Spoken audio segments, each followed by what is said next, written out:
Multimillion pesos nga super health center sa dakbayan Sugbo. Nahimutang sa Barangay Apas, maablihan na gyud human sa dul-an duha ka tuig nga wa pa mapahimusli. Unsa man gyud ang hinungdan nganong nalangan kini. Kini atong sayran nining report.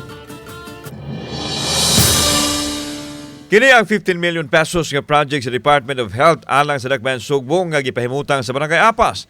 Nahumana ang pagtukod sa building. Gani matod sa kontraktor nga nakumplito nila sa wa pa ang target completion. We have accomplished this way ahead. We have provided all the items that are required of the contract. Apan naseran nga wa mahatagi og certificate of occupancy tungod kay wa usa matagi og building permit. Matod ni Matsirana, Milo Coordinator, og maoy nag-facilitate sa proyekto kaniadto nga nalangay ang clearance gikan sa barangay nga gipangayo nga mausay rekisito sa pagpangayo og building permit. Hinoon na plansa na ang tanan nga mamahimo ng maggamit. Gamit gyud unta kani siya Sir Alan kay nagutay birthing center ani. Nagutay butika ng bayan unta ani. Yan natay kanang dentist, yan natay x-ray, natay ultrasound, nata unta ana tanan diri.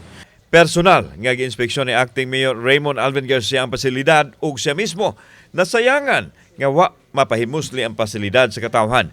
Busa mihatag siya deadline sa Hunyo 28 maablihan na kini aron makaserbisyo di lang sa taga-Barangay Apas kundi lakip na usab sa mga kasikbit nga barangay sa norte. Dumalahon kini sa Cebu City Health Department isip kabahin usab sa Universal Healthcare Program sa gobyerno. Hopefully within the week mugawas na yun ang occupancy permit kay kung imong i-inspect human na namang yun, di ba? Human na namang yun. So I have already told them nga kanang kinahanglan by the end of the month mga na yun ta.